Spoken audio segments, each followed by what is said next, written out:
Alhamdulillah Rabbil Alamin bihi nasta'in ala umuri dunia waddin wassalatu wassalam ala ashrafil anbiya wal mursalin sayyidina wa maulana Muhammadin wa ala alihi wa sahbihi ajma'in. Subhanaka la ilma lana illa ma 'allamtana innaka antal alimul hakim. Rabbi shrah li sadri wa yassir li amri wahlul 'uqdatan min lisani yafqahu qawli, amma ba'du. Teman-teman, saudariku sekalian yang saya muliakan, istri peraih kunci surga. Ini adalah tema kita dan mudah-mudahan menjadi ilmu yang bermanfaat baik bagi para istri ataupun para calon-calon istri. Jika memang ada ataupun para ibu-ibu yang siap untuk menikahkan anak-anaknya. Semoga dapat menjadi tambahan ilmu untuk membekali mereka insya Allah. Amin ya rabbal alamin. Dan untuk lebih bermanfaatnya kajian kita, saya akan mengajak ibu-ibu untuk mengawalinya dengan kita membaca suratul Fatihah. Kita minta kepada Allah Subhanahu wa taala, semoga Allah mengaruniakan ilmu yang bermanfaat. Ilmu yang bukan hanya kita dengar, akan tetapi mampu kita amalkan dalam kehidupan kita, menjadi bekal untuk kehidupan kita selanjutnya, kelak di hari akhirat nanti. Al-Fatihah biniyatin nafa' wal intifa' wal mudzakarah wat tadhkir. Ibtigha' mardatih wa qurbih wa thawabih wa husnil khatimah ma'lutfil afiyah wa salahil akibah wa ila hadratin Nabi Muhammad sallallahu alaihi wa ala alihi wa sahbihi wa sallam. Al-Fatihah. Alhamdulillah.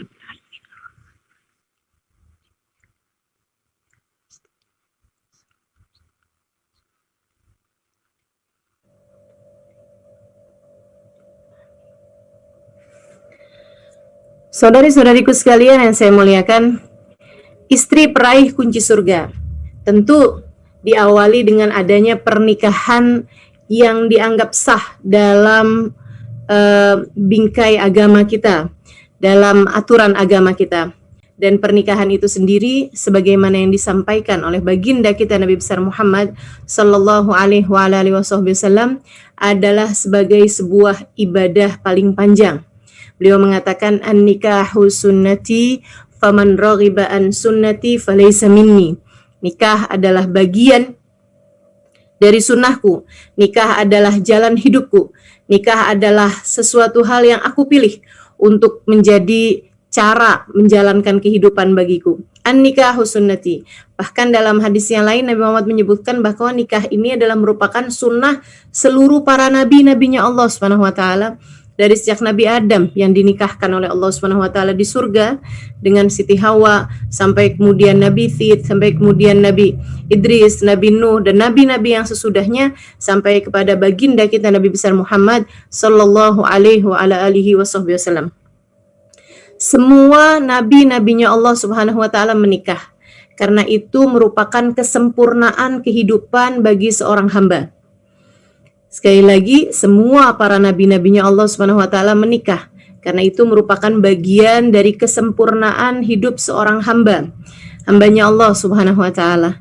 Jadi jangan ada seorang pun di antara kita atau keluarga kita yang memilih untuk melajang seumur hidup sebagai bagian dari pilihan, bukan sebagai bagian dari takdir. Artinya kalau memang itu yang ditakdirkan Allah Subhanahu wa taala, karena memang sampai dengan usia senja tidak ada yang melamarnya misalnya, itu urusannya urusan nasib ya, tapi bukan urusan pilihan.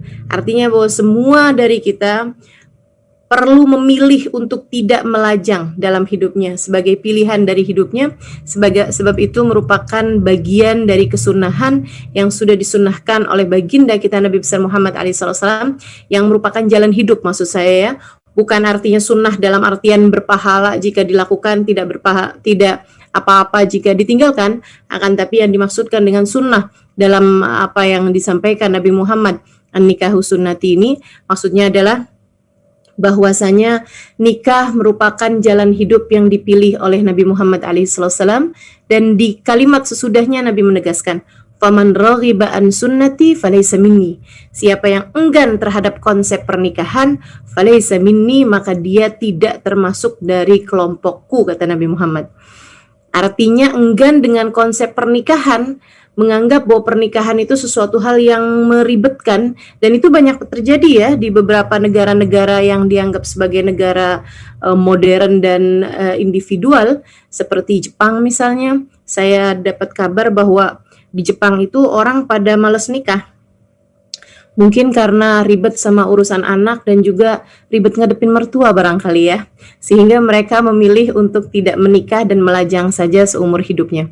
Nah, ini yang menjadi apa yang disampaikan oleh Nabi Muhammad alaihissalam tadi, bahwa faman raghiba an sunnati falaysa minni. Siapa yang enggan terhadap konsep pernikahan, dia tidak termasuk dari kelompokku, kata Nabi Muhammad alaihissalam. Semoga Allah Subhanahu wa taala menjadikan adik-adik jomblo yang mungkin mendengarkan kajian pada hari ini dipersegerakan bertemu dengan jodohnya insyaallah, dan juga ibu-ibu mungkin yang sudah punya anak yang sudah remaja dan berada dalam usia menikah, semoga juga mereka semuanya dipercepat untuk bertemu dengan jodohnya sehingga dapat menyempurnakan agamanya. Nabi Muhammad dalam hadisnya yang lain mengatakan, an-nikahu syatruddin. Nikah adalah setengah bagian dari agama, setengah bagian dari penjagaan agama. Maka siapa yang menikah, kata Nabi Muhammad, dia hanya perlu untuk menjaga setengah bagian agamanya yang lain. Jadi orang kalau sudah menikah, setengah agamanya sudah terjaga, dia hanya perlu untuk menjaga setengah bagian dari agamanya yang lain. Karenanya saya pernah mendengar sebuah hadis bahwasanya ketika terjadi akad nikah ya, ketika seorang laki-laki menjabat tangan seorang ayah, kemudian dia mengatakan qabiltu nikahaha wa tazwijaha bil mahril madhkur, atau saya terima nikahnya dan kawinnya dengan mas kawin yang telah disebutkan gitu ya. Pada saat itu setan kabarnya berteriak. Mereka berkata, duh sudah terjaga setengah bagian agamanya. Aku hanya bisa mengganggu dia dari setengah bagian agamanya yang lain. Itu yang terjadi ya. Jadi kalau saya pikir-pikir nih, ketika terjadi akad nikah tuh ada dua tan ya yang menangis ya. Jadi yang satu setan, yang keduanya mantan. Baik teman-teman saudaraku sekalian yang saya muliakan, kembali kepada pernikahan sebagai sebuah bagian dari cara kita beragama dan kesempurnaan yang kita lakukan gitu kan ya, bagian dari cara kita menjalankan kehidupan. Ada beberapa hal yang kalau kita kerjakan dengan benar, jadi pernikahan ini begini konsepnya, ia adalah sebuah mahligai yang kalau kamu menjalaninya dengan benar, kamu akan sampai kepada apa yang dijanjikan Allah Subhanahu wa taala berupa surga. Sebagai seperti biduk ya, pernikahan itu seperti sebuah sampan, seperti perahu, seperti kapal, gitu ya, yang berlayar di tengah derasnya gelombang, yang berlayar di tengah lautan yang sangat dahsyat sekali gitu. Ketika kita memutuskan untuk menikah, kita menaiki kapal tersebut bersama dengan suami kita, dan sangat diharapkan dengannya kemudian akan lahir anak-anak yang berada dalam pendidikan yang baik di dalam kapal tersebut gitu kan. Nah itu kalau betul perjalanan kapal itu, maka ia menuju kepada sebuah pulau impian bernama surga Allah Subhanahu wa taala. Akan tetapi jika tidak, sangat dikhawatirkan jika kemudian dia akan tergelincir dan kemudian masuk, naudzubillah min dzalik, ke dalam apa yang dikhawatirkan oleh semua orang, yaitu berada dalam api neraka Allah Subhanahu wa taala. Ada banyak ayat, ada banyak hadis yang menunjukkan kepada hal ini. Salah satunya hadis yang disampaikan oleh Nabi Muhammad sallallahu alaihi wasallam, ayyuma imra'atin salat fardaha wa shamat syahraha wa ta'az zawjaha faltadkhulul jannah min ayyi babin sya'at, hadis rawahu Tabrani. Kata Nabi Muhammad alaihi wasallam, apabila ada seorang perempuan salatnya benar, terjaga, subuh, duhur, asar, maghrib, isya, tidak ada yang tertinggal, bagus semuanya pada waktunya masing-masing, bahkan andai jika dia tidak menambah dengan sholat-sholat sunnah sekalipun, sholatnya bagus, selamat syahroha, dan dia berpuasa pada bulannya, yaitu bulan Ramadan, dia berpuasa, dan yang hutang-hutang karena disebabkan menstruasi misalnya, dia qadha di waktu-waktu yang lain, gitu ya. Andai dia tidak menambah dengan puasa sunnah sekalipun, nggak punya Senin Kemis gitu kan, nggak punya Ayyamul Bid tanggal 13, 14, 15, dia nggak puasa karena dia sibuk mengurusi keluarganya, tapi dia punya andalan ibadah yang lain, yaitu ibadah berupa pernikahan, teman-teman saudara sekalian. Wa ata'at zaujaha, dan dia dalam ibadah tersebut baik dengan cara ata'at zaujaha, taat kepada suaminya, memuliakan suaminya, menjadikan suaminya sebagai caranya untuk meraih keridhaan Allah Subhanahu wa taala. Maka yang demikian, kata baginda kita Nabi Muhammad alaihi wasallam, faltadkhulil jannah min ayyi babin sya'at. Dia nanti boleh masuk surga dari pintu surga manapun yang dia inginkan. Dia boleh masuk surga dari pintu surga manapun yang dia inginkan. Ini yang kita harapkan ya, menjadi istri-istri peraih kunci surganya Allah Subhanahu wa taala. Dapat kunci surganya, kemudian dapat memasukinya insyaallah. Amin ya rabbal alamin. Dan kalau nggak benar menjalaninya, pernikahan ini atau posisimu sebagai seorang istri, kalau tidak benar menjalaninya, na'udzubillah min dzalik, hanya akan menyeretmu ke dalam api neraka. Baginda Nabi Muhammad alaihi wasallam mengatakan dalam hadisnya yang lain, ayyuma imra'atin qalat li zawjiha ma ra'aitu fika khairan qat tahwi biha fi nari jahannam sab'ina kharifa. Kata Nabi Muhammad, kalau ada seseorang istri berkata kepada suaminya, aduh mas, panjang hidup sama kamu isinya sengsara mulu. Saya nggak pernah melihat kamu berbuat baik pada saya. Sejak saya menikah denganmu, hidup saya menjadi seperti berada dalam neraka. Kamu adalah orang yang menyiksa kehidupan saya dari sejak saya menikah denganmu. Atau kalimat-kalimat yang sejenis itu yang menunjukkan betapa dia menghabiskan semua kebaikan-kebaikan suaminya. Orang kan nggak ada yang berbuat jelek terus-terusan ya. Nah itu kalau dia berkata seperti itu, menghilangkan semua kebaikan-kebaikan suaminya, kata Nabi Muhammad SAW, faltadkhulin nar tahwi biha fi nari jahannam sab'ina kharifa. Kalimat tersebut dapat menyeretnya ke dalam api neraka 70 tahun lamanya. Maka teman-teman sekalian, posisimu sebagai seorang istri memungkinkanmu untuk meraih surga Allah Subhanahu wa taala dengan mudah, dan juga memungkinkanmu untuk menjadikanmu na'udzubillah min dzalik terseret ke dalam api neraka dengan mudah pula. Teman-teman sekalian, ini semuanya sesuai dengan apa yang disampaikan Nabi Muhammad alaihi wasallam kepada khalah ya, bibi dari seorang sahabat. Coba nih kita lihat.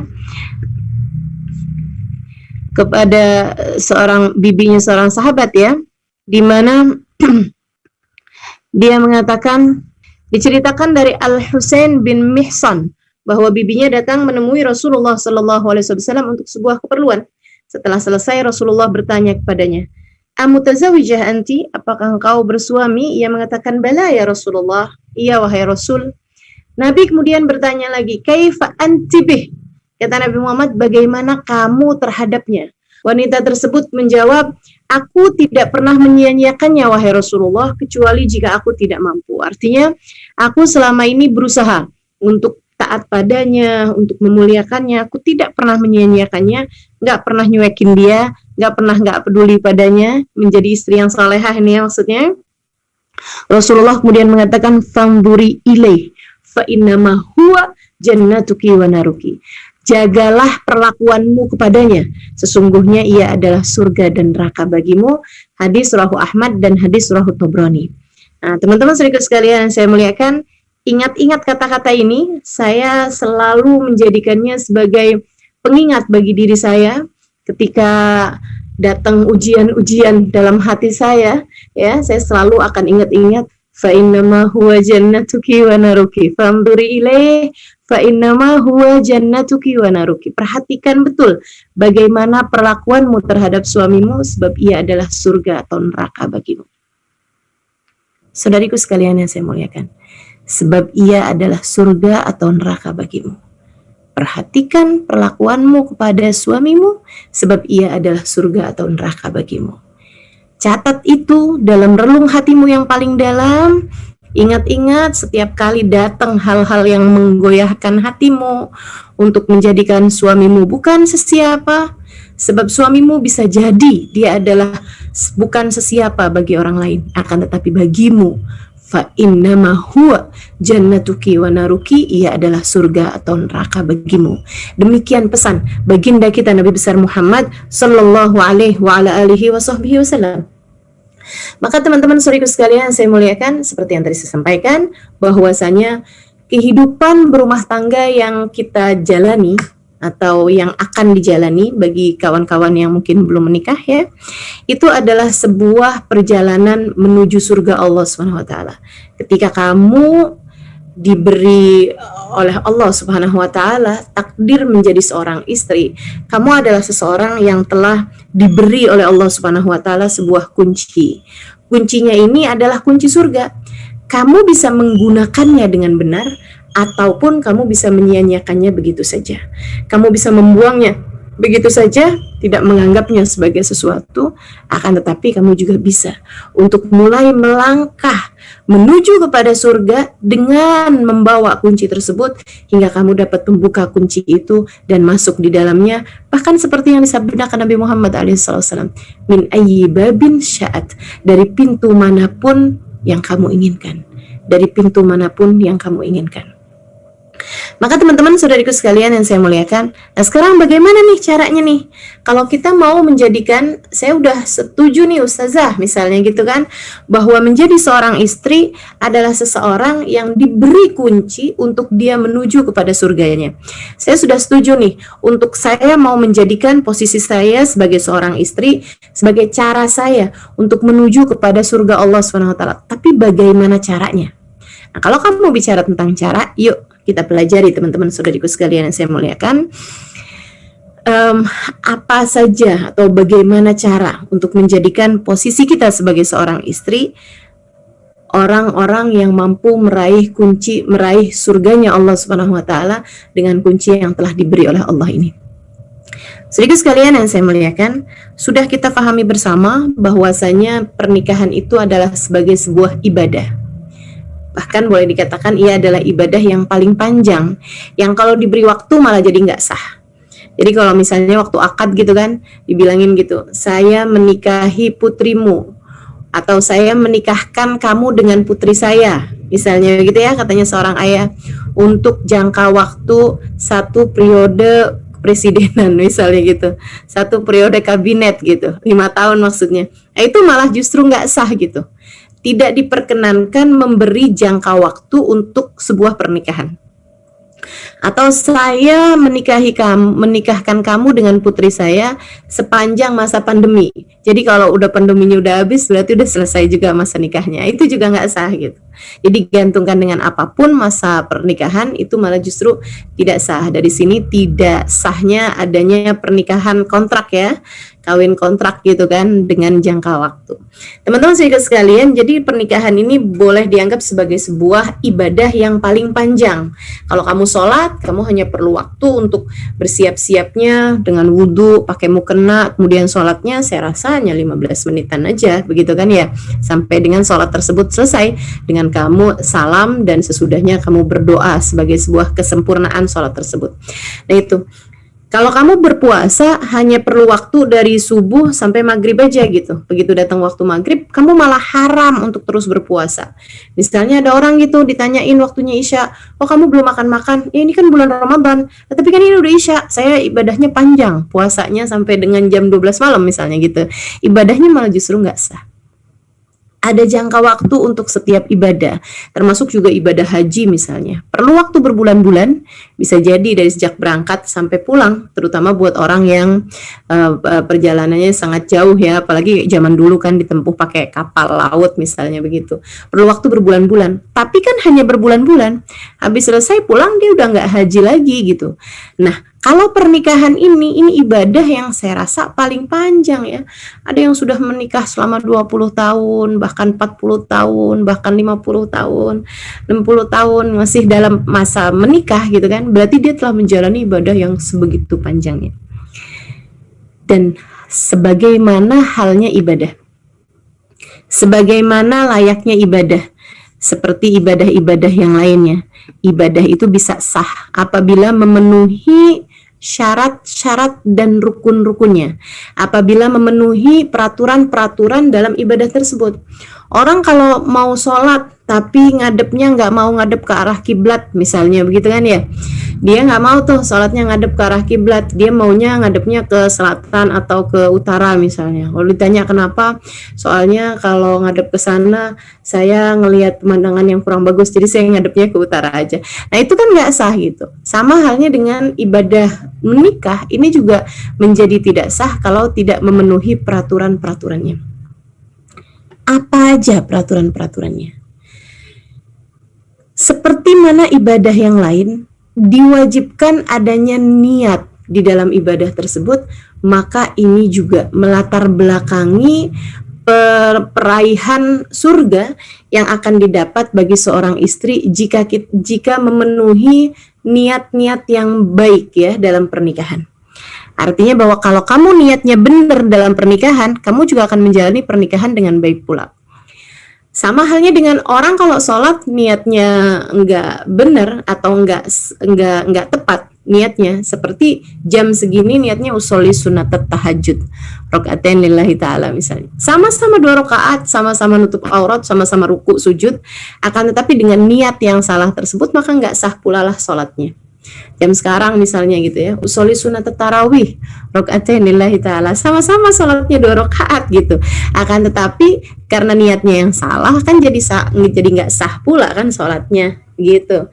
Jadi teman-teman saya sekalian, dalam nikah juga kayak begitu tuh, niat, motivasimu untuk melakukan itu, tujuanmu untuk melakukan pernikahan tersebut, itu juga hal yang sangat penting dan mendasari bagaimana berjalannya pernikahan. Katanya Imam Al-Haddad radhiyallahu ta'ala anhu warḍah dalam salah satu kitabnya, beliau mengatakan, man hasunat niyatuhu hasunat a'maluhu la mahala.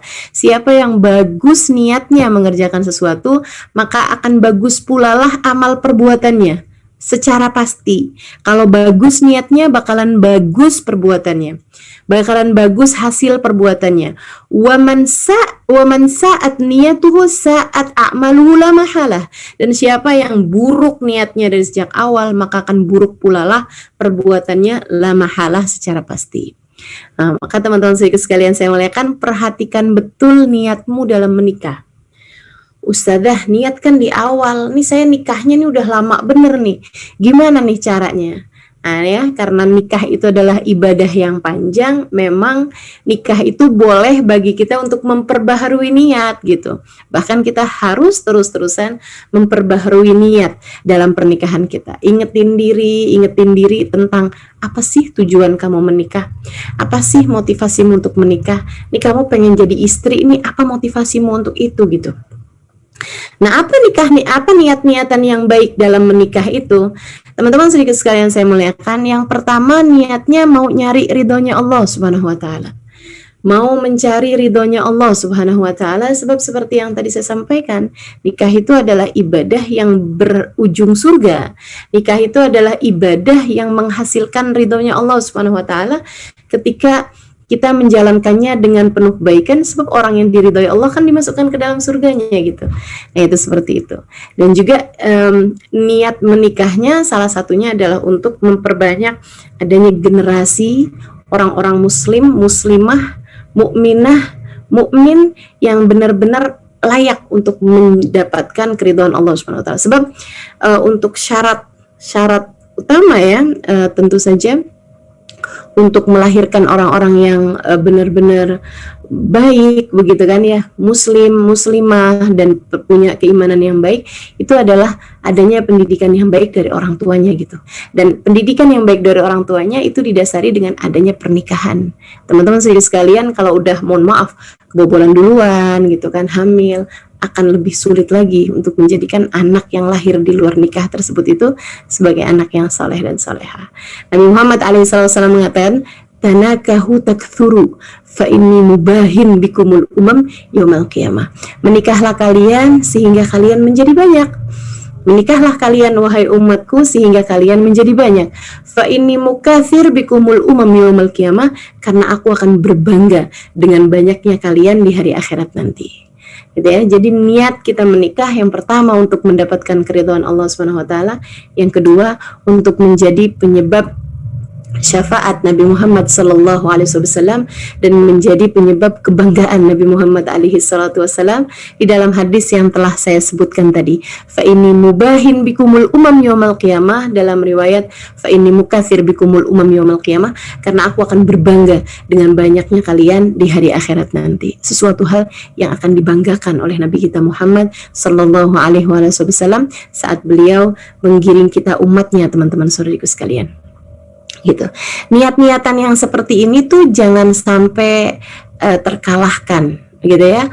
Hanya karena saya menikah karena cinta, aku tak sanggup hidup tanpanya, misalnya, atau gitu. Saya menikah karena dia punya uang saldo di rekeningnya, jumlahnya nolnya tidak terhitung, misalnya begitu. Atau saya mau menikah sama dia karena dia mobilnya mewah misalnya, padahal itu hanya nyewa aja, kan bisa aja ya.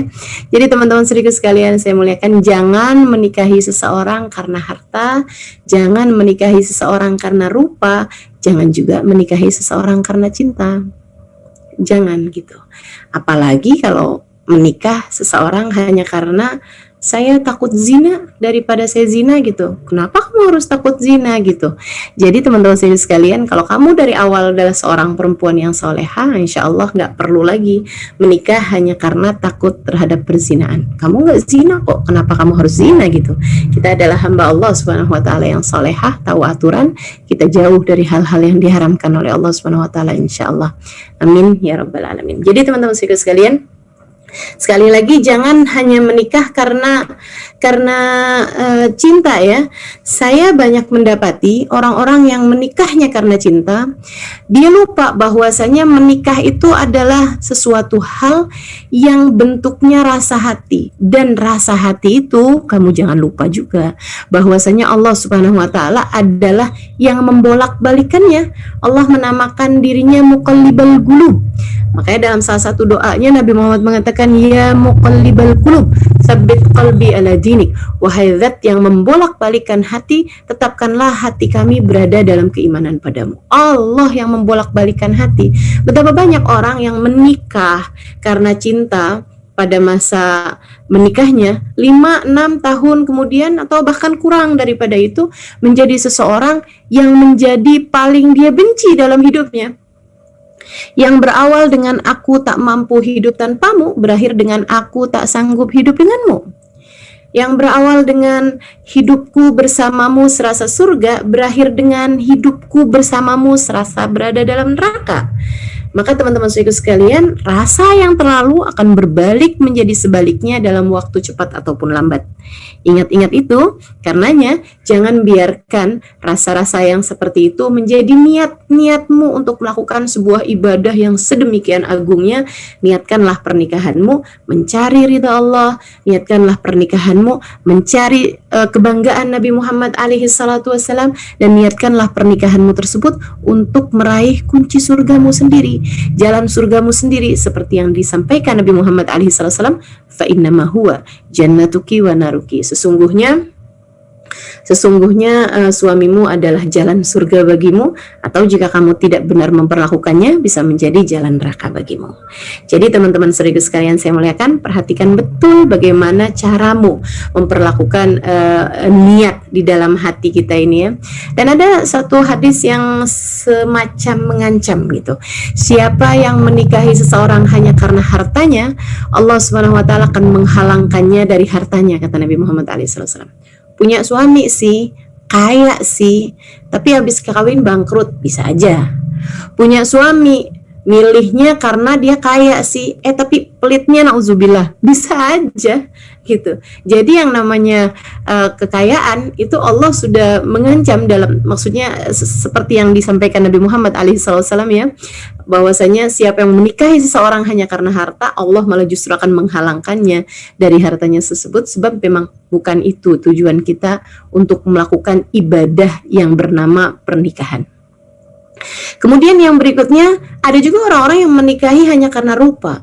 Nabi Muhammad juga semacam mengancam gitu. Siapa yang menikahi seseorang hanya karena kecantikannya atau hanya karena kegantengannya, hanya karena rupanya, maka Allah akan menjadikan orang tersebut jelek di hadapan pasangannya sudah menikah.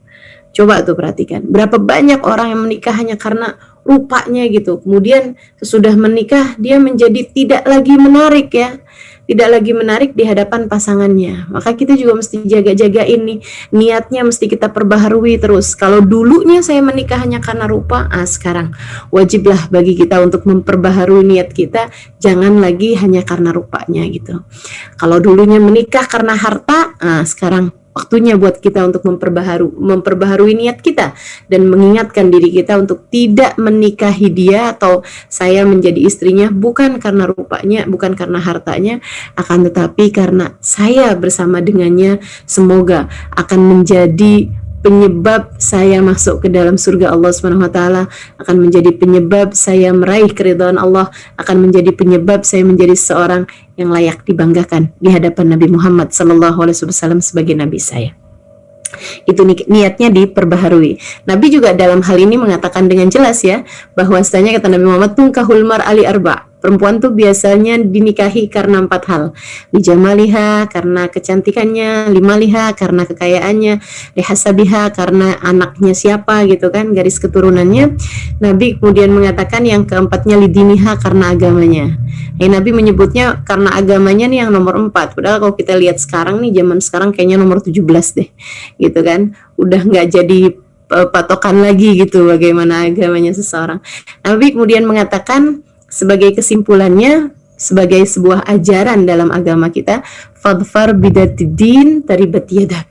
Kata Nabi Muhammad, fadfar bidatid-din, dapatilah orang yang beragama dengan baik, taribat yadak, maka akan beruntunglah kehidupanmu.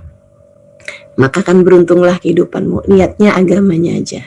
Nah kalau kita nggak tahu agamanya dia baik apa nggak baik gitu kan, buat ibu-ibu nih yang mungkin mau menikahkan anaknya, ada seseorang yang deketin anak kita gitu, mintalah pada dia, anakmu atau kamu sendiri juga boleh melakukannya untuk melakukan sholat istikharah, minta petunjuk dari Allah Subhanahu Wa Taala apakah baik anakmu menikah dengan orang tersebut.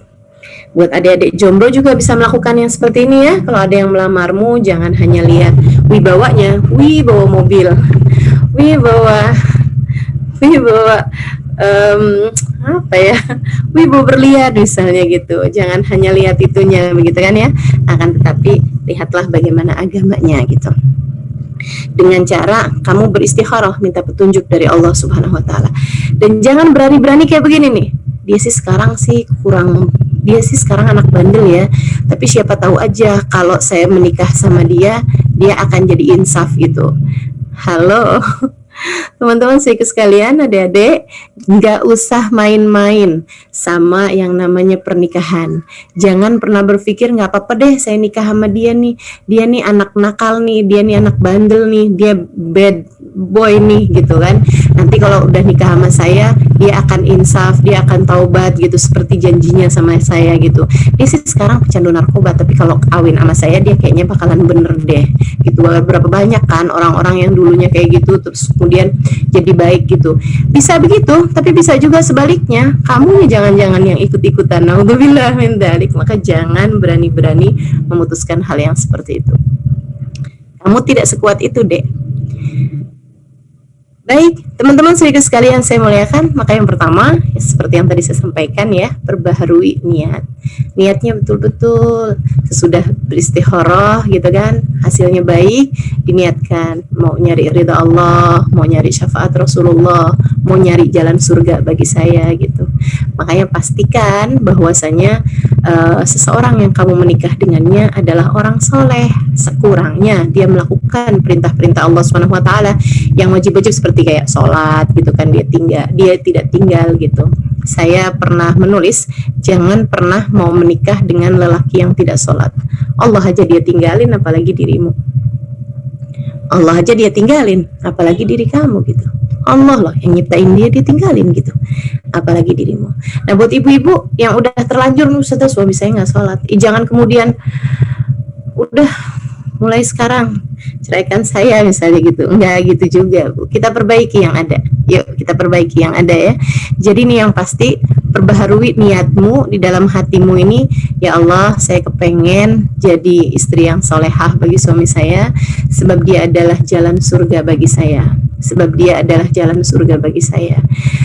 Kalau lagi suaminya ternyata bukan orang soleh, atau sesudah dijalani dulunya sih soleh gitu, tapi sekarang nih udah jadi toleh gitu ya, jadi bukan orang soleh lagi gitu, dulunya sholat nggak ditinggal, sekarang ya ampun gitu kan. Nah kalau kayak begini nih teman-teman saudaraku sekalian saya muliakan, boleh deh kamu inget-ingetin ceritanya Asia. Asia istrinya Pak Fir'aun, ya, yang Nabi Muhammad menyebutnya sebagai salah satu dari wanita-wanita surga. Nisaul Jannah Arba' kata Nabi Muhammad, perempuan-perempuan surga, artinya perempuan pemimpin-pemimpin surga, ratu-ratunya surga. Itu ada 4 kata Nabi Muhammad alaihissalam. Salah satunya adalah Asia, istrinya Fir'aun. Kemudian yang keduanya adalah Maryam, Ummu Isa, Maryam ibunda Nabi Isa. Kemudian ada lagi seperti yang kita tahu Sayyidah Khadijah bintu Khuwailid, dan juga ada istri Nabi Muhammad ya. Kemudian yang terakhirnya adalah Sayyidah Fatimah bintu Nabi sallallahu alaihi wasallam, Sayyidah Fatimah putri Nabi Muhammad alaihi salatu wasallam. Nah, Asia ini teman-teman sekalian punya suami Fir'aun. Fir'aun itu bukan cuman minum minuman keras, Fir'aun itu bukan cuman gak sholat, Fir'aun itu bahkan mengaku gitu ya, bukan hanya mengaku jadi nabi loh, tapi ngaku jadi Tuhan. Kebayang gak sih gitu? Jadi suami kita sejahat-jahat apapun, saya rasa gak Fir'aun amat gitu. Tiap kali teruji hatimu menghadapi suamimu, ingat-ingatlah Asia. Kemudian bilang, ya Allah, karuniakan kepada saya kesabaran Asia, karuniakan kepada saya kesabaran Asia. Minta sama Allah Subhanahu wa taala, sebab memang kalau kita minta sama Allah ya sangat mungkin untuk doa kita diijabah. Tapi kalau kita nggak minta, apalagi kalau kemudian kita menuntut hal-hal yang tidak baik ya, maka jadinya hancur semua nih bangunan rumah tangga yang selama ini sudah kita bina gitu. Belajarlah untuk menjadi seorang istri yang lebih bersabar gitu. Jadi sekali lagi teman-teman saya sekalian, perhatikan niatmu gitu. Jangan kemudian gara-gara urusan niat kamu kecewa ketika mendapati ternyata suamimu tidak seperti yang kamu bayangkan. Kamu niatnya untuk menikahi dia karena dia berharta, ternyata dia pelit gitu kan. Akhirnya jadi malas lanjutin hubungan pernikahan. Akhirnya jadi cekcok terus-terusan. Akhirnya jadi ribut terus-terusan gitu. Sekali lagi terus ingetin hati bahwa saya nikah mau nyari ridhonya Allah. Saya nikah mau nyari ridhonya Allah. Ngelihat suami jalan surga saya nih jalan surga saya nih. Kalau suami lagi nyenengin gitu kan, ya kamu bilang gitu, emang surga memang seseneng ini sih, surga emang seindah ini gitu. Kalau suami lagi nyebelin, jalan surga emang susah sih gitu. Jadi terus saja gitu, ingetin diri bahwasanya suami adalah jalan surga bagi kita. Itu yang harus terus-terusan kita ingat-ingat ya dalam urusan masalah niat ini. Kemudian yang kedua, kalau kamu mau meraih kunci surganya Allah SWT dengan posisimu sebagai seorang istri, yang kedua yang harus kamu perhatikan, seperti mana ibadah-ibadah yang lain, kan caranya harus sesuai. Caranya harus sesuai, teman-teman saudaraku sekalian. Sholat, kalau misalnya kamu mau caranya tengkurap gitu kan sholatnya jadi nggak sah. Nggak ada tuh cara tengkurap dalam sholat gitu. Maka demikian pula dengan kita menikah, caranya harus benar gitu. Nah, gimana cara yang benar gitu kan? Nabi Muhammad menyebutkannya dalam sebuah hadisnya, ketika beliau mengatakan, nih ada di sini nih, Nabi Muhammad mengatakan dalam sebuah hadis riwayat Tabrani, maukah engkau aku beritahu tentang seindah-indah perhiasan yang dimiliki seseorang? Ialah wanita solehah yang menyenangkan ketika dipandang, mentaati tatkala diperintah, dan menjaga dirinya tatkala suaminya tidak berada di dalam rumah. Ini kriteria dari apa yang disebutkan oleh Nabi Muhammad alaihissalam ya, tentang cara menjalani posisi sebagai seorang istri gitu. Nabi Muhammad menyebutkannya menyenangkan ketika dipandang, 1, mentaati tatkala diperintah, 2, yang ketiga menjaga dirinya dan harta suaminya ya, dalam sebuah riwayat tatkala suaminya tidak berada di dalam rumah. Tatkala suaminya bersama dia ataupun tidak bersama dengannya. Kita bahas satu-satu. Yang pertama, kata Nabi Muhammad SAW, menyenangkan tatkala dipandang. Dua hal ya dalam kategori ini. Maaf. Menyenangkan ketika dipandang itu dalam dua sisi gitu, secara zahir maupun secara batin. Secara zahirnya berusahalah untuk tampil baik di hadapan suami. Artinya jangan mentang-mentang Allah laki gue juga udah nikah sama dia udah 20 tahun gitu, atau udah 30 tahun gitu. Dia mah nggak masalah, udah tahu jelek cantiknya saya gitu. Jadinya kemudian gigi nggak disikat-sikat 2 hari gitu kan. Badan nggak dimandiin gitu beberapa waktu gitu, udah baunya segala macam, habis masak, habis bikin masakan segala jengkol ini apa, badannya nggak dirawat gitu. Ini juga hal yang tentu saja tidak menyenangkan ketika dipandang gitu.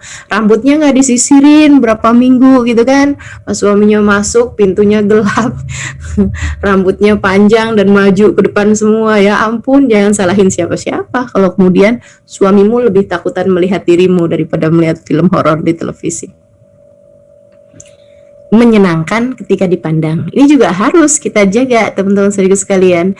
Karena kan memang yang namanya rasa cinta itu kan dari mata turun ke hati gitu. Jadi biarkan tetap ada sekurangnya respek ya dari suami kita gitu kan, karena tahu bahwasanya kita menghormati dia gitu. Orang tuh kalau hormat, kalau memuliakan seseorang pasti akan tampil baik loh di hadapan orang tersebut.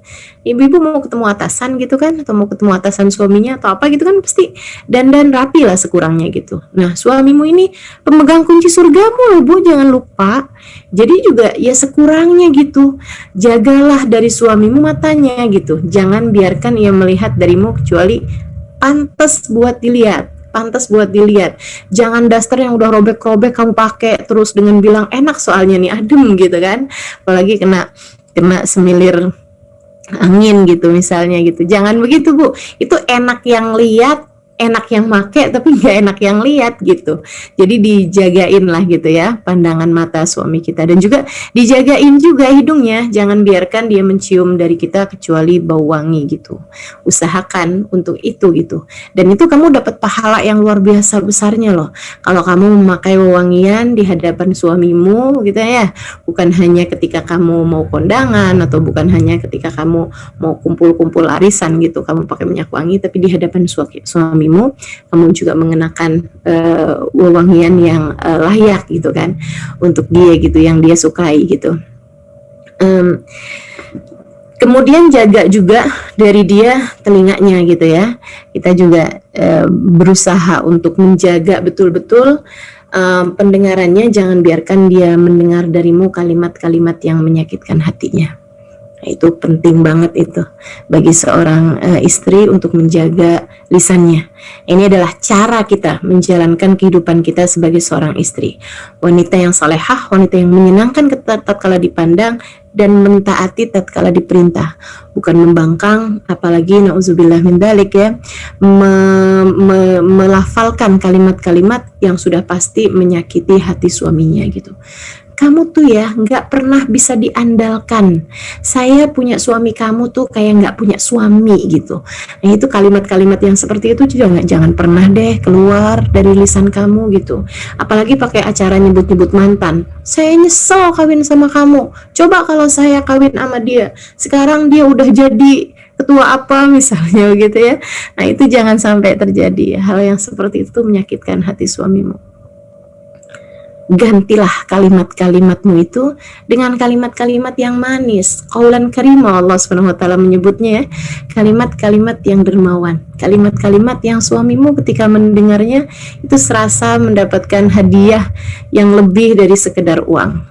Jadi teman-teman sekalian, belajarlah untuk berkata-kata yang manis kepada suamimu. Bisa kok, asli kamu bisa kok. Cobain deh gitu. Misalnya gitu kan, cobain nanti bilang sama suaminya, WhatsApp sama suaminya, I love you misalnya gitu. Coba denger jawaban dia kenapa, jawaban dia bagaimana gitu. Sampaikan kalimat-kalimat yang indah kepada suamimu. Bang, andai waktu bisa kuulang, aku tak akan memilih laki-laki yang lain selain dirimu. Terus suaminya nyaut, nah emang yang lamar kamu cuma saya doang. Subhanallah ya. Jadikan rumah tanggamu rumah tangga yang penuh dengan keberkahan, penuh dengan keindahan, penuh dengan keintiman, penuh dengan cinta kasih gitu. Betapa seringnya kalimat-kalimat yang indah itu menjadi sebuah vitamin buat suami kita. Apalagi kalau kamu menyampaikan kepada suamimu, kamu selalu dapat saya andalkan dalam segala keadaan. Atau bersama dengan kamu saya nggak perlu sama siapa-siapa lagi, udah Allah sama kamu aja deh udah. Itu ya misalnya gitu kan. Nah itu kata-kata yang indah-indah, layak untuk didengar oleh suami-suami kita gitu. Atau misalnya kamu bilang, abang tahu nggak, atau mas tahu nggak gitu, cinta adalah membersamai dengan seseorang dan mendoakannya sampai dapat bersama dengannya di surga, sebab ia merasa dunia tak cukup panjang untuk sebuah kebersamaan. Wih, pokoknya deh belajar buat ngomong yang bagus-bagus sama suami, belajar buat ngomong yang indah-indah sama suami. Caranya gimana Ustazah? Saya ini bukan orang yang romantis gitu. Belajar untuk sekurangnya tidak menyakiti dia dengan cara tiap kali mau ngomong itu dipikirin dulu, kalau saya dengar omongan kayak begini gimana nih gitu. Kamu bayangkan kalau ada seseorang ngomong sama kamu kayak begitu, gimana kira-kira perasaannya gitu kan. Maka belajar untuk bisa berbahasa dengan bahasa yang bagus-bagus, dengan berbahasa yang indah-indah gitu. Tapi dia suka ngomel Ustazah. Ya udah, kalau dia ngomel ya udah, biarin aja, nggak usah ditanggapi gitu. Saya pernah dengar nih satu kisah. Ada seorang ibu dianggap sebagai ibu teladan. Ada seorang istri dianggap sebagai istri yang teladan. Dicintai suaminya. Suaminya tuh sampai bilang, saya mah di surga nggak perlu bidadari dah gitu. Istri saya nih udah gitu. Saya udah cukup sama dia gitu. Pokoknya suaminya tuh secinta itu gitu sama dia. Anak-anaknya juga cinta banget gitu sama dia gitu kan. Akhirnya dia ditanyain gitu, ada satu wawancara yang saya dengarkan ini ya dalam bahasa Arab. Dia ditanya gitu, perempuan tersebut ditanya, Anda sebagai seorang istri gitu pernah nggak sih kayak ada permasalahan dalam rumah tangga gitu? Dia bilang, ya pernah lah, namanya juga orang berumah tangga berpuluh-puluh tahun gitu, masa nggak pernah? Terus tanya lagi sama orangnya itu, suami kamu pernah marah-marah? Pernah gitu. Terus gimana kalau suami kamu marah gitu? Saya nggak percaya, dia bilang. Itu saya benar-benar takjub sama ucapannya dia gitu. Dia ditanya, kalau suami kamu lagi marah-marah, kamu gimana sikapnya? Dia bilang, saya dengerin aja, tapi saya nggak percaya. Heran juga saya waktu denger itu gitu kan, kok bisa nih, maksud dia apa nih gitu. Dia dengerin aja tapi dia nggak percaya. Dia bilang gini nih, karena orang kan kalau lagi marah, kata Nabi Muhammad kan dia dikuasai nama setan. Ngapain saya percaya sama setan? Cakep banget dah, ini pinter banget dah. Ini nih benar-benar bisa jadi prinsip dalam hidup kita teman-teman sekalian. Kalau suami kita marah, jangan percaya. Kita cukup dengerin aja, senyum-senyum aja gitu. Jangan ngelihatnya sebagai yang laki gue nih emang bener-bener banget nih, dia marahin gue kayak begitu, dia pikir dia doang yang bisa marah.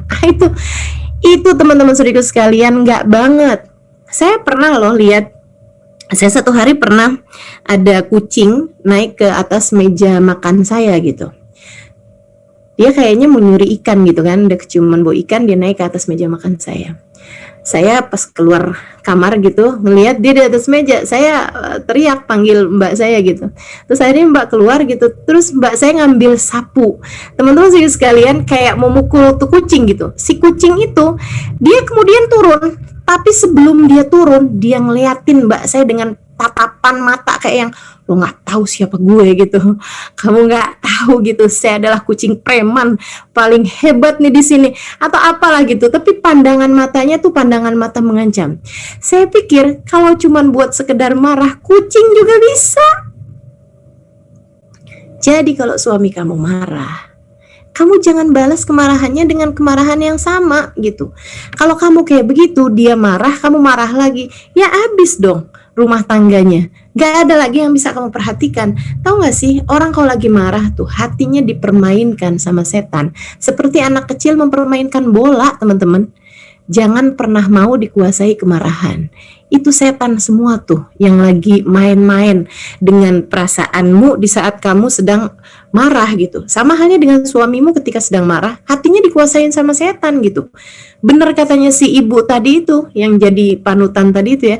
Dia bilang, suami saya lagi marah, berarti dia lagi dikuasain sama setan. Ngapain saya percaya? Terus kamu ngapain? Saya dengerin aja. Terus habis itu, habisnya dia selesai marah-marah, saya akan pergi ke dapur. Ngapain? Ngasah pisau. Enggak gitu. Ngapain? Ngambil sianida? Enggak juga gitu. Yang dia akan lakukan di dapur adalah dia bikinin teh, dia bikinin makanan-makanan kesukaan suaminya, goreng-goreng pisang gitu kan kalau di kita ya. Nah, habis itu dibilang saya akan masuk ke dalam kamar seperti tidak terjadi apa-apa. Saya akan menemui suami saya seperti tidak pernah terjadi apa-apa, dan saya akan bilang gitu sama dia, "Nih Bang, silahkan diminum gitu, atau ini Mas gitu. Ini saya tadi dapat pisang enak banget dah. Cobain yuk," misalnya gitu kan. Udah seperti tidak terjadi apa-apa. Dia bilang biasanya sesudah itu suami saya akan bilang gitu, "Maafin saya ya. Tadi tuh saya juga emosi. Maafin saya ya. Saya tadi tuh ngomong yang nggak enak sama kamu gitu." Dia bilang saat itulah saya akan percaya sama dia. Sebab sekarang dia sudah tidak lagi dikuasai sama setan, akan tetapi dia dikuasai oleh akalnya sendiri. Dia sudah disinari dengan cahaya agamanya, sehingga pada saat itu dia berbicara dengan benar. Dia bilang saat itulah saya akan tersenyum, kemudian saya akan berkata sama dia, "Udah saya maafin kok," gitu. Subhanallah, teman-teman saudariku sekalian, yuk belajar buat kita menjaga rumah tangga kita menjadi rumah tangga yang mudah-mudahan sakinah, mawaddah, warahmah, gitu ya. Sakinah, mawaddah, sakinah ketenangan, rumah tangga yang penuh dengan ketenangan. Mawaddah, rumah tangga yang penuh dengan cinta. Nah, kalau dua ini sudah kita laksanakan, Allah akan turunkan yang ketiganya, yaitu rahmah. Rahmat dari Allah Subhanahu wa taala. Jadi, rumah tangga sakinah, mawaddah, warahmah tuh yang dua kita usahakan, itu sakinah sama mawaddahnya gitu kan. Yang ketiganya, kalau dua hal ini sudah ada dalam rumah tangga kita, nanti Allah yang akan menurunkan rahmatnya kepada kita sekalian. Jadi caranya mesti dibenerin, gitu kan? Jaga telinga suamimu, jangan sampai dia mendengar darimu hal-hal yang tidak menyenangkan. Kalau diperintah, selagi kamu dapat melaksanakannya dengan baik, gitu kan? Laksanakan aja gitu. Selagi tidak melanggar aturan Allah. Tapi kalau dia menyuruhmu untuk melakukan sesuatu yang di luar aturan Allah Subhanahu wa taala, ya kamu nggak boleh taat. Sebab katanya Nabi Muhammad, la ta'ata li makhluqin fi ma'siyatil khaliq. Tidak boleh kita taat kepada seseorang selagi itu membawamu kepada kemaksiatan dalam jalan Allah Subhanahu wa taala. Suamimu melarangmu buat sholat duhur misalnya gitu ya, ya kamu nggak wajib taat. Suamimu melarangmu untuk menemui orang tuamu misalnya, nah itu juga nggak wajib taat, tapi juga nggak boleh melakukannya dengan di hadapan dia gitu. Artinya kamu boleh kok sembunyi-sembunyi tetap menemui orang tuamu gitu. Atau misalnya suamimu melarangmu untuk menemui saudara-saudarimu, kakak atau adikmu ya. Nah itu juga bukan hal yang wajib ditaati, tapi kamu juga nggak boleh terang-terangan di hadapan suamimu gitu. Apalagi dengan mengatakan, kamu nyuruh saya nggak boleh ketemu kan sama orang tua, sama saudara saya. Itu mutusin silaturahmi tahu, dan itu dilarang sama Allah. Jadi walaupun kamu perintahkan, saya tetap boleh aja ngerjain. Nah itu nyolot namanya gitu ya. Jangan gitu. Jadi kamu boleh sembunyi-sembunyi ketemu sama saudara-saudarimu tersebut. Itu artinya tidak berdosa ketika kamu melakukannya, karena itu adalah hal yang bertentangan dengan syariat agama Allah Subhanahu wa taala. Dari yang namanya durhaka orang tua ataupun memutuskan silaturahmi. Kemudian teman-teman saudaraku sekalian, dan menjaga harga dirinya tatkala suaminya ada atau tidak ada di rumah. Ini penting banget nih. Ini penting banget saya sampaikan, terutama di zaman sekarang ini.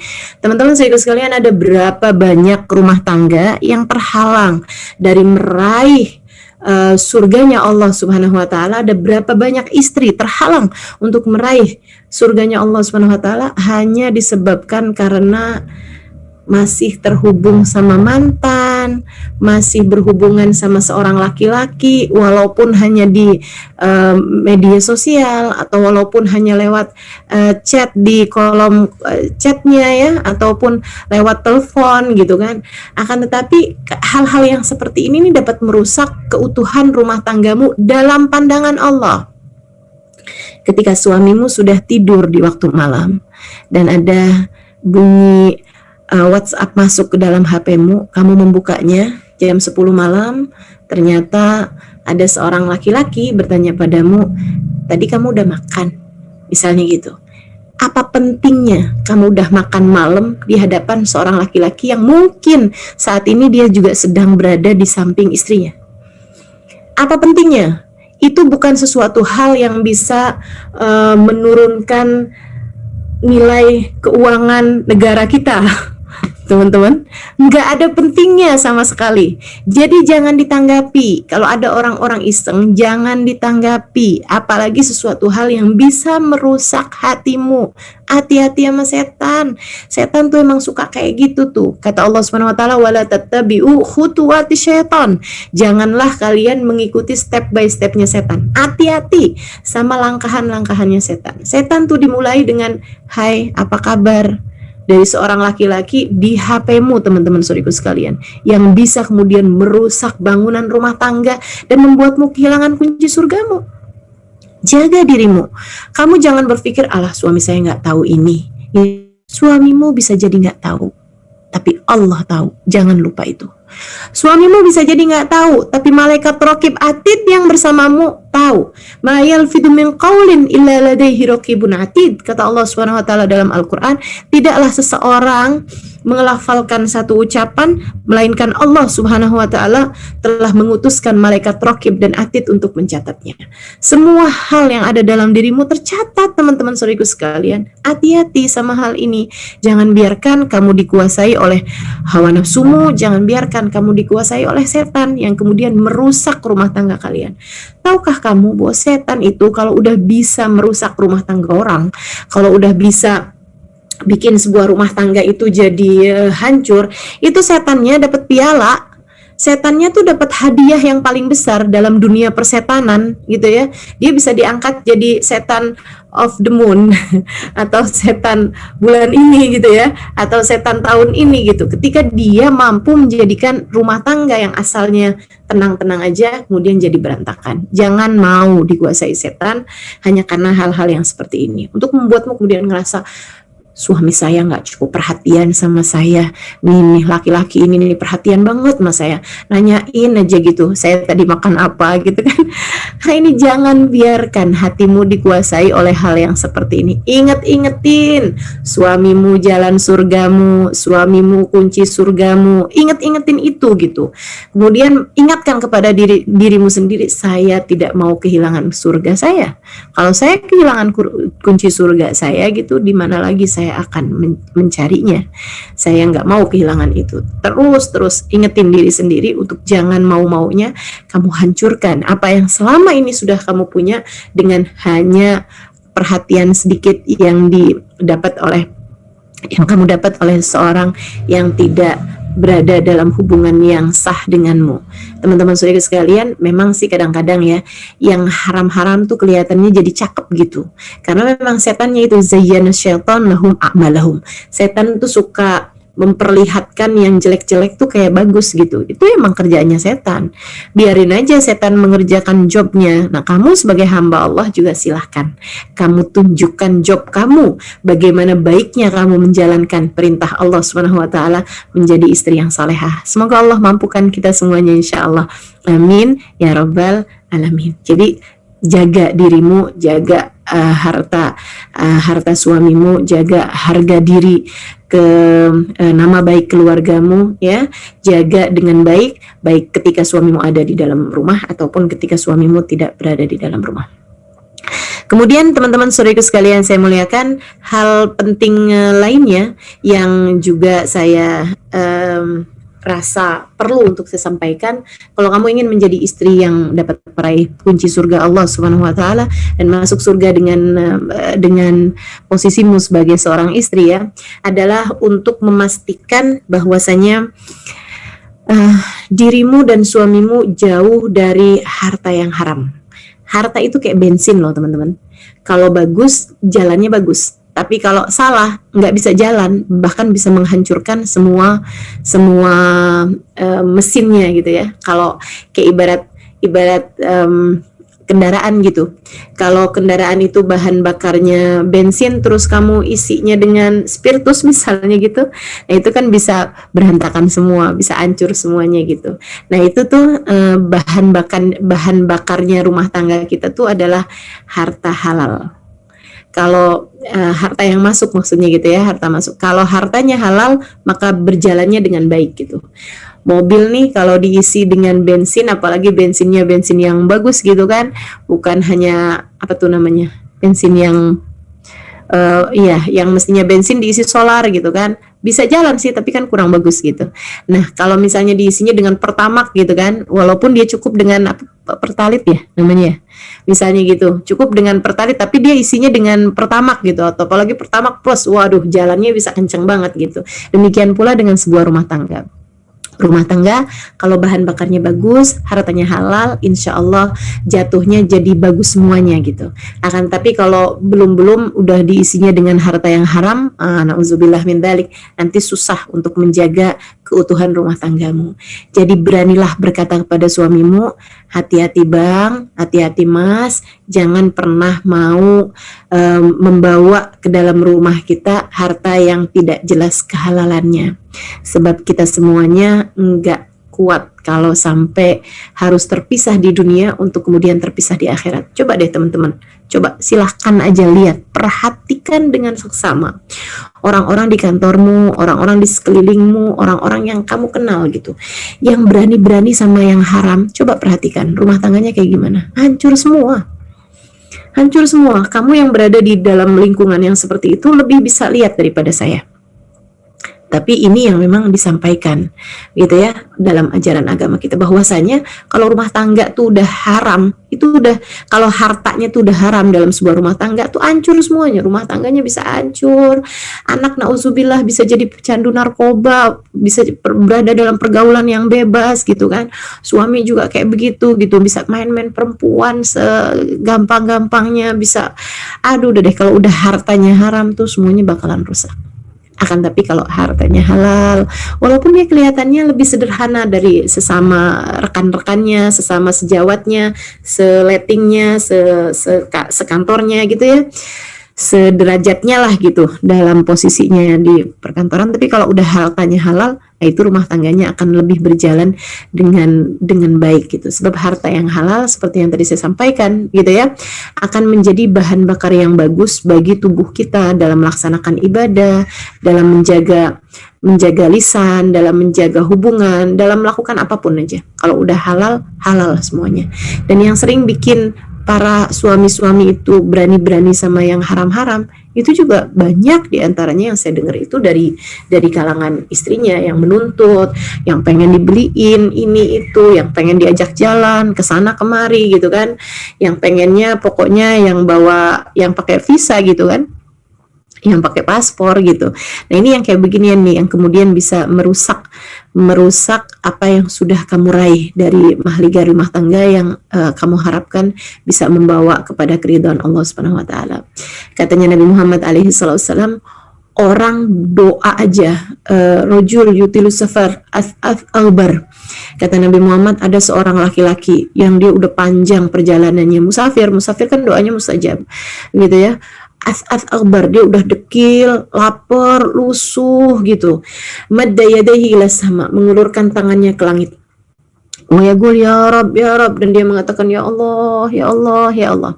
Kata Nabi, wa malbasu haram, tapi bajunya dibeli dengan harta haram. Wa mat'amuhu haram, makanan yang masuk dalam perutnya adalah makanan yang haram. Wa ghudhiya bil haram, yang dia konsumsi selama ini juga banyak dari yang haram. Anna yustajabalah, kata Nabi Muhammad, bagaimana mungkin doanya diterima. Di awali hadis tersebut Nabi Muhammad mengatakan innallaha thayyib la yaqbalu illa thayyiba. Innallaha thayyibun la yaqbalu illa thayyiba. Sungguhnya Allah Subhanahu wa taala itu thayyib, bagus, indah, thayyib. Maka Allah tidak akan pernah menerima kecuali yang thayyib-thayyib juga. Jadi kalau kamu makanannya haram, apaannya haram, uang gaji suamimu atau uang pendapatan suamimu dari hal-hal yang haram, akan sulit bagimu untuk mendapatkan apa yang dijanjikan Allah Subhanahu wa taala dari kedamaian hati, dari kebaikan-kebaikan yang bisa ditimbulkan dalam sebuah rumah tangga. Maka hati-hati, jangan pernah biarkan yang haram-haram masuk dalam rumah tanggamu. Beranilah untuk menolak yang haram. Jangan bilang nyari haram aja sekarang susah, apalagi nyari yang halal. Enggak gitu, enggak gitu. Enggak gitu prinsipnya, itu prinsipnya orang yang tidak beriman. Jangan pernah takut menolak yang haram. Kalau kamu berani menolak yang haram, Allah akan karuniakan kepadamu yang halal-halal. Ya, sekali lagi jangan pernah berani menolak, jangan pernah berani menerima yang haram. Gitu ya. Sebab Allah akan menggantikanmu dengan yang halal. Tungguin. Nanti yang halal bakalan datang kok kepadamu dengan cara yang mudah. Beranilah untuk menolak yang haram-haram. Insya Allah Allah Subhanahu Wa Taala akan menghadirkan untukmu yang halal-halal. Kata Allah Subhanahu Wa Taala, "Man yattaqillaha yaj'al lahu makhraja wa yarzuqhu min haitsu la yahtasib."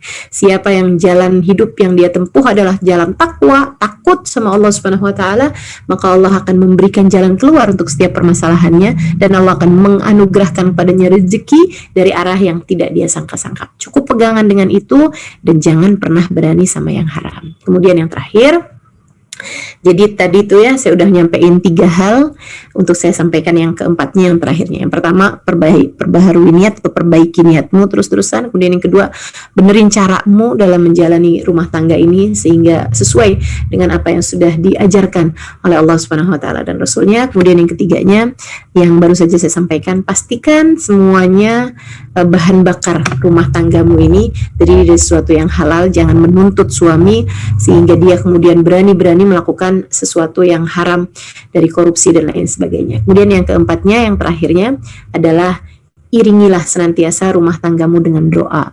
Jangan pernah remehkan doa. Doa itu adalah segalanya. Sebab ia adalah hubungan antara kita dengan Allah Subhanahu Wa Taala. Jalinan yang terjalin antara kita dengan Allah, sedangkan Allah adalah pemegang kendali kita. Teruslah berdoa, Rabbana hablana min azwajina wa dzurriyyatina qurrata a'yun waj'alna lil muttaqina imama. Atau doa sesuai dengan bahasamu sendiri. Ya Allah, Engkau jadikan saya berada dalam sebuah rumah tangga. Ya Allah, saya tidak mengerti bagaimana menjalaninya kecuali jika Engkau bimbing saya. Ya Allah, bimbing saya sehingga saya bisa menjadi istri yang solehah, bimbing suami saya sehingga suami saya bisa menjadi suami yang soleh, imam yang baik bagi rumah tangga, bimbing anak-anak sehingga mereka bisa menjadi anak-anak yang menjadi umat Nabi Muhammad SAW yang baik. Ya Allah, yang soleh-solehah. Ya Allah, gitu, minta sama Allah Subhanahu Wa Taala untuk dibimbing terus saja sepanjang hidup kita. Teman-teman saudaraku sekalian, jangan pernah berhenti untuk minta bimbingan dari Allah Subhanahu Wa Taala. Bahkan itu adalah doa terbanyak yang kita selalu minta sama Allah. Ihdinas siratal mustaqim. Ya Allah, tunjukkan kepada kami atau tempuhkan kepada kami jalan lurusmu. Ya Allah, kita minta kepada Allah Subhanahu Wa Taala agar kita senantiasa berada dalam jalan lurusnya. Allah Subhanahu Wa Taala menjadikan kita istri yang layak untuk meraih surganya Allah Subhanahu Wa Taala. Oh ya, ada satu tips, trik terakhir ini ya, saya sampaikan kepadamu. Tiap kali masuk rumah silahkan baca, selain daripada ayat kursi, baca Al-Ikhlas. Selain dari ucap salam, baca ayat kursi, yaitu bikin adem rumah tangga kita sehingga rumah tangganya tidak dikuasai setan ya. Dan minta juga suami untuk melakukannya. Tiap masuk rumah habis ucap salam, suruh baca ayat kursi biar hatinya pada adem orang di dalam rumah. Kalau suami masuk sambil marah-marah, minta dia buat keluar dulu untuk baca ayat kursi, insya Allah ini ya, jadi lebih adem suasana hatinya. Kemudian juga baca Qul huwallahu ahad atau surat Al-Ikhlas ketika masuk rumah juga.